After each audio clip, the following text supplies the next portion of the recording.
Hello, welcome to Dr. Will's History Road Trip. This is going to be the first content I've put out in a while, so I'm very excited about this. As I mentioned last week, had a viewer send me an email this summer that requested that I do a series breaking down the development of the political parties in the United States. I thought, you know what, that's a great idea. So we're going to dive right into this today. In this first episode, we're gonna cover the Federalist Party. This will probably wind up being broken up into multiple parts, two, maybe three, because there's a lot to unpack here. So we'll go ahead and just dive right into this. Now, what's interesting is that political parties, as we know them in the United States, did not exist before the ratification and adoption of the U.S. Constitution. Wouldn't really have them during colonial days, at least not on a colony-wide level. You may have had local factions and things like that. Now, some people argue that the two factions that debated ratifying the Constitution, there were the Federalists who were in favor of the Constitution and anti-Federalists who were against ratification, were the first two parties. I disagree with that, but it gets confusing because of the names. While we were debating whether or not to ratify the Constitution, in 1787 and 88. The convention in Philadelphia had adopted it. Now it goes out to the states to be ratified. In each state, you had those who wanted to adopt it and those who did not, who wanted to remain under the Articles of Confederation, at least for a time. Those who preferred it were Federalist. Those who opposed ratifying the Constitution were anti-Federalist. It gets confusing because after it's adopted, two political parties pop up, and one of them is called the Federalist. But they're not necessarily the same people. I'll give you an example. James Madison, during the ratification of the Constitution debates, would have been considered a Federalist. He was pro-Constitution. He wrote most of it. Okay? But he later became a member of the Democratic-Republican Party. So the two terms they don't necessarily cross over. And that's a lot of what makes this really complicated and confusing. I would argue that those groups that debated ratification, Federalist and anti-Federalist, are not political parties. A political party is a broad coalition of different interest groups that serve to implement an agenda across a variety of issues. Well, those two groups, Federalist and anti-Federalist, only debated ratification. And when the Constitution was ratified, they ceased to exist. There were no more anti-Federalists. So political parties, as we know them, really only started to develop during George Washington's first term as president, around 1789 to 1790. So let's look into that a little bit. George Washington was unanimously elected president by the Electoral College in 1788-89.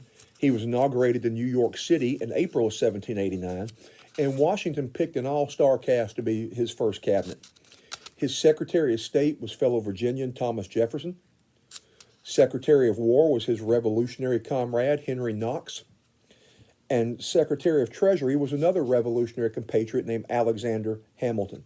Now, the first political parties in this country come out of disputes, philosophical disagreements between Jefferson and Hamilton. Those two guys did not like each other at all. They were diametrically opposed on every policy issue. Since this video is about the Federalist Party, let's begin by talking about the founder of that party then, Alexander Hamilton. Now, Hamilton was not originally from the 13 colonies. He was born out of wedlock in 1757 on the island of Nevis in the Caribbean, which was a British possession. His mother was married, had an affair with Hamilton's father. That resulted in the birth of Hamilton and his brother. His father left them and Alex's mother and took the two boys. Well, Alex's mother, rather, took the two boys to St. Croix, and then she died in 1768, leaving them orphans. So Alex is 11 years old at that point. He and his brother briefly lived with a cousin, but then the cousin committed suicide in 1769. So by the age of 12, young Alexander Hamilton was on his own. He got a job working at an import-export business on Nevis, often ran the store while the owner was away as a teenager. During that time, he became an avid reader, and in 1772, he traveled to New York City in preparation for being admitted into King's College, which is now Columbia University. He enters King's College in the fall of 1773, making him an Ivy Leaguer at the age of 16. He's a pretty remarkable intellect. Now, he didn't finish King's College because in 1775 he joined the Continental Army. When the Revolution broke out, Hamilton supported it. He joined an artillery regiment. His battery saw action at Harlem Heights, White Plains, Trenton, Princeton. And shortly thereafter, however, he caught the attention of George Washington and received an invitation to become Washington's aide-de-camp. That's a pretty highly trusted position. In other words, an aide-de-camp's a guy that takes the general's orders and makes sure they're carried out. So it's somebody you can trust. And that position brings him into close contact with Washington, the Marquis de Lafayette, other powerful men. So Hamilton, very early on, learns the importance of being around people that matter. The only thing you don't get by being an aide-de-camp is military glory, because you're mostly a desk officer, you're a staff officer. So Hamilton wanted some of that military glory, and at Yorktown, he asked Washington to let him lead an assault on a British fort, Redoubt 10. And that was a very successful assault, which led to the surrender of the British Army. So now Hamilton's got some military glory to go along with his other accomplishments and his connections with important people. Earlier in 1781, so Yorktown happens in October of 1781, earlier that year he had married Elizabeth Schuyler, the daughter of Philip Schuyler, one of the wealthiest men and most important lawyers in New York City. Shortly after the war, Hamilton goes back to New York. He passes the New York bar exam, and he begins to work for his father-in-law's firm. You kind of get a sense for Hamilton. Hamilton is what we would call today a networker. He knows who to be friends with. He knows who to ingratiate himself to. Now, Hamilton, in 1787 at the Constitutional Convention, he was a delegate from New York. He really wanted a stronger central government than what the Constitution created, but he realized he was never going to get Americans to go for that. He kind of wanted a parliamentary system like Britain's. And he accepted the Constitution as the best document he could probably get. During the ratification debates in 1788, Hamilton was instrumental in persuading New Yorkers to ratify the document. And that was mostly through the publication of a series of essays called the Federalist Papers, or sometimes you'll just hear them referred to as the Federalist. It's the same thing. This was a series of 88 essays penned mostly by Hamilton. He wrote the majority of them. He had help from his fellow New Yorker, John Jay. And then later, they were joined by Virginian and his future political appointment, James Madison. After Virginia ratified the Constitution, Madison went to New York to help the effort there, and Hamilton persuaded him to help write some of these essays. These essays were instrumental in swaying opinion in New York in favor of ratification because they explained the intent of the framers of the Constitution. So shortly after their publication, New York, which had largely been opposed to ratifying the Constitution, that convention changed its mind and they ratified it. And that was very important. You had to have New York if you're going to have a strong country. Ironically, while Hamilton and Madison worked together on explaining the Constitution, within 5 years they'll be arguing about what the Constitution means. And we'll see how that plays out here. Now, when Hamilton becomes Secretary of Treasury under George Washington, he starts to lay out a very bold and ambitious plan designed to get the United States government on its feet financially. The U.S. was still in great debt from the Revolution, and under the Articles of Confederation, Congress had no power to tax, which, around April 15th, that might sound like a good idea. If you don't have authority to tax, it's kind of hard to raise an army, raise money to pay off your debts and that kind of thing. So in 1790, Hamilton's going to submit to Congress something called the Report on Public Credit. This was Hamilton's idea on how to get the United States finances on a sound footing. The two biggest ideas he came up here were called funding and assumption. And we'll talk about that briefly. Funding basically was this. During the Revolution, one of the ways that the Continental Congress had raised money to fight the war effort was they sold war bonds. A bond, I always relate this to when I was a kid, my grandmother would buy me savings bonds. And basically what you're doing when you buy a bond is you're loaning the government money. You buy the bond, and then you got to wait about 20 years or a specified length of time. and then you get your money back. And if you wait longer than that, depending on the terms of the bond issue, you might get more money, so you could get paid back with interest. You're essentially loaning the government money, which when I was a little kid and I'd get savings bonds, I hated it. But as I got to be in my 20s and they started coming due, I was like, Granny knew what she was doing. Well, anyway, what many patriotic farmers had bought these war bonds during the war. So let's say you're some Pennsylvania farmer, and during the war you want to help out the war effort, so you buy $100 war bond. Now the war is over and Congress is supposed to pay you back. But guess what? Congress didn't have any money. You're not going to get paid. What happens is that rich people came along and they would go to these bondholders and tell them, I'll tell you what, I'll buy that $100 war bond from you for $50. Now, if you're the farmer of modest means that had originally bought it, that's tempting to you because it doesn't look like Congress is ever going to be able to pay that bond back. They don't have any money. And during the Articles of Confederation, they don't have a way to raise money because they can't tax. You might be tempted to at least get you $50 out of it. If you're the rich guy, why would you spend $50 on something you may never see again? Because you're rich. If you lose $50, it's not going to hurt you like it is the farmer you're buying it from. So a lot of these bonds were bought by wealthy people. Now, what Hamilton's plan of funding would have done is they would pay back the bonds to whoever the current holder was. In other words, they're going to pay them back at face value. So he announces that in this report on public credit. And the idea is that if you're that rich guy that bought a discounted bond from your neighbor, you're going to get the full credit. You're going to get the $100. You've just doubled your investment. Now, why would you do that? Well, if you're a brand new country, you're just starting out, you're in debt, who do you need to have on your side to make sure you succeed? You have rich folks, right? And Hamilton knew that. So what he's doing is he's getting the rich on the hook for supporting the country. If you want to get your investment, because they're going to pay off part of it now, and then they're going to pay off the interest later on. If you want to get your full investment out of this, you've got to make sure the country succeeds and that you support it. That's pretty slick. Now, that was opposed by Thomas Jefferson and his ally and best friend in the House of Representatives, James Madison. They thought that the original debt holders should be the recipient of the money, not the current bondholders. They're the one that put everything on the line. But their opposition wasn't enough to stop this bill from passing. However, they were able to oppose the second part of Hamilton's report on public credit, something called assumption, and force him to make a deal here.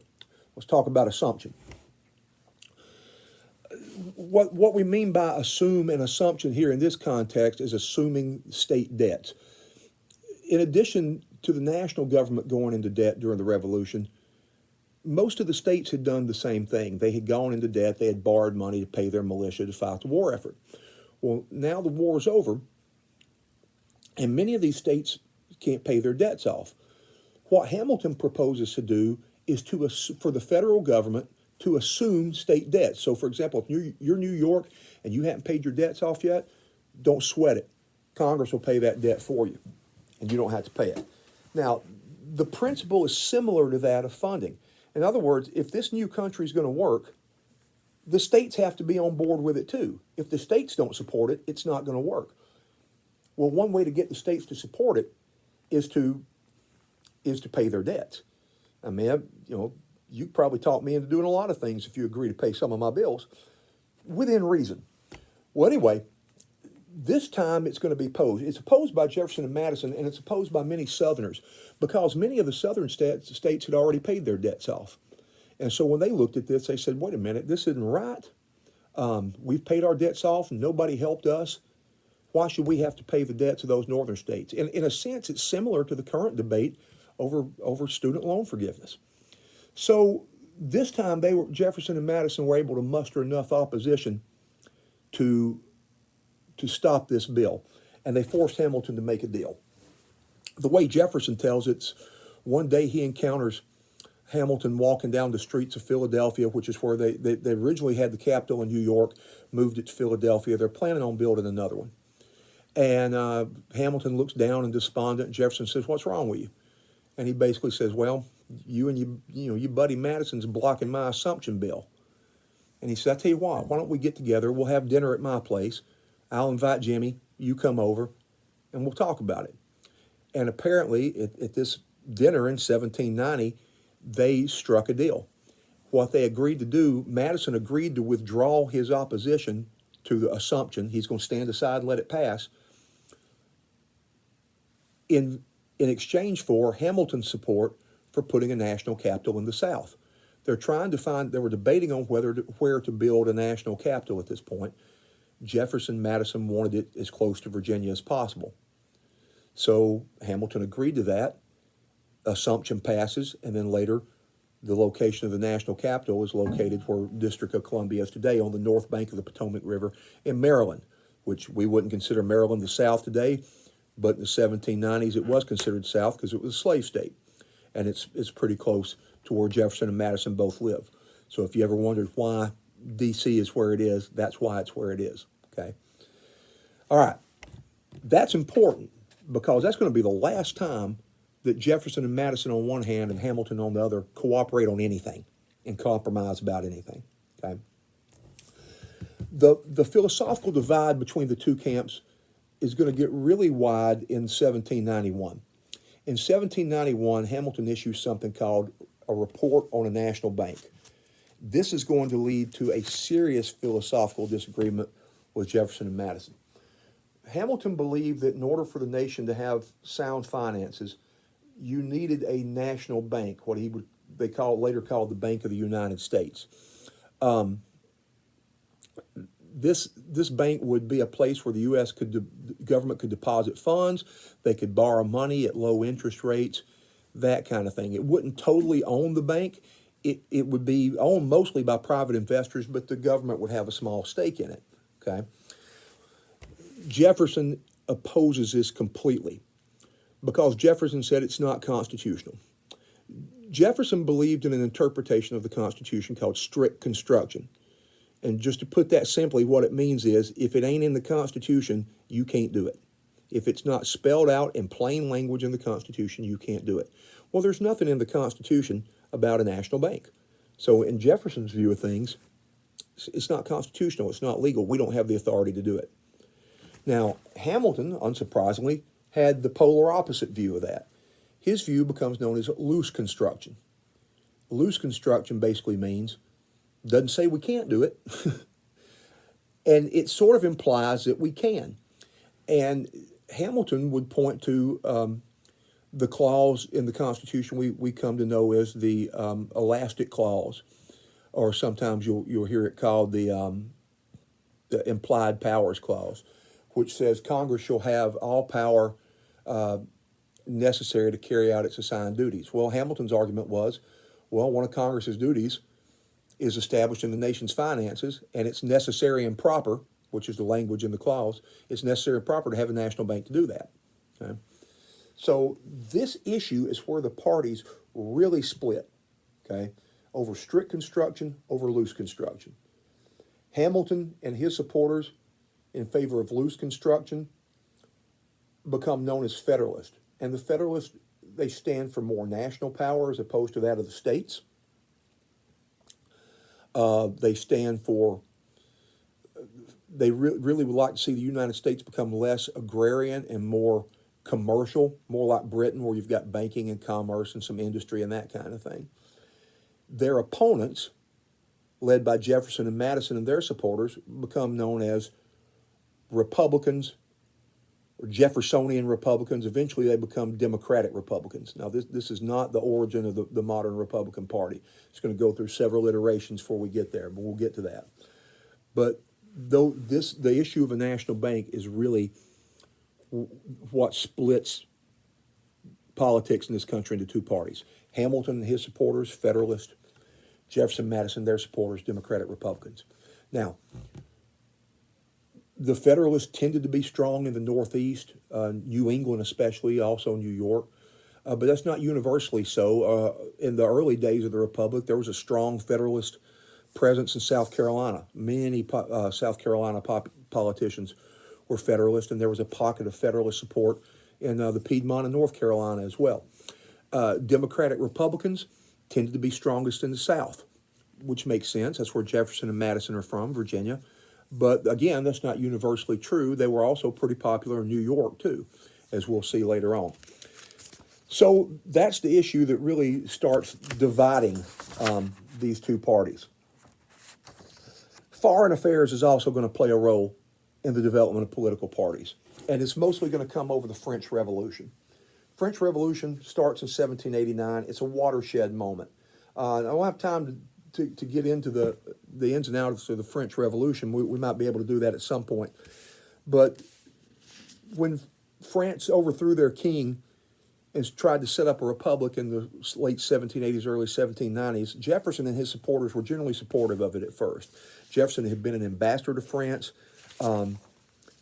He supported this at least until it turned violent in 1793. In 1793, the French Revolution turned violent. That in January of that year, King Louis XVI of France was guillotined, had his head cut off. France also was fighting with a lot of their neighbors in Europe, particularly with Britain. And France, from 1793 on, is going to be at war with Britain off and on for the next 20 years. Now, George Washington's still the president at this point. His official policy is neutrality. We don't want to get involved with it. Why? What if we back the loser? Let's say we jump in on the side of France and Britain beats them. Maybe Britain comes back to recolonize us. It's a problem. So what we want to do is stay out of it, but we also want to use it to our advantage. And we want to do what Americans do best, make money. So we're going to try to trade with both sides in the middle of a war and make sure we make some money off of them. Now, unofficially, Hamilton and the Federalists generally favored Britain in this conflict, while Jeffersonian Republicans generally favored France. And this is going to come to a head in 1794 with something called Jay's Treaty. The problem you had during this period of time is that we're trying to trade with both countries, both Britain and France. And what the British were doing is stopping American ships on the high seas and taking our cargo. So if we had cargo headed for France, they're going to take it because they don't want us helping the French war effort. Well, the problem got so bad and so many American ships were being seized that Washington decided he had to do something about it. The problem is, what are you going to do about it? The British have the best Navy in the world. We've got a couple of rowboats and a kitchen knife. They're pretty much going to be able to stop our ships at will. So Washington is going to send John Jay to Britain to work out a treaty. Now, Jay was a Federalist. He's from New York. He was, at the moment, the Chief Justice of the Supreme Court. It's kind of odd today to hear of a Chief Justice going on a diplomatic mission, but Jay was one of those guys that could do a little bit of everything. Jay goes over to Britain, and he works out a deal with them, which came to be known as Jay's Treaty in 1794. It's not very favorable to the United States. Basically, what Jay's Treaty did was it gave Britain most favored nation trading status. In other words, the British, we basically agreed we're going to trade mostly with them, and we're not going to trade so much with France. We also agreed that we would not pick up French shipping in the Caribbean and take it directly to France for them. So basically, we're going to trade with Britain and Britain alone for the most part. Now, when word of that treaty comes back to the United States, that angers Democratic Republicans greatly. Because remember, they generally favor France in this conflict. And so they felt like we had been sold out to Britain, that we're just like a little brother of Britain. We're like colonies again. In reality, I don't see much else that could have been done. If you don't make the treaty, then Britain just keeps stopping your ships and taking your cargo anyway, and what can you do about it? This is a problem that's not going to get solved for several years after this, and we'll get into all that.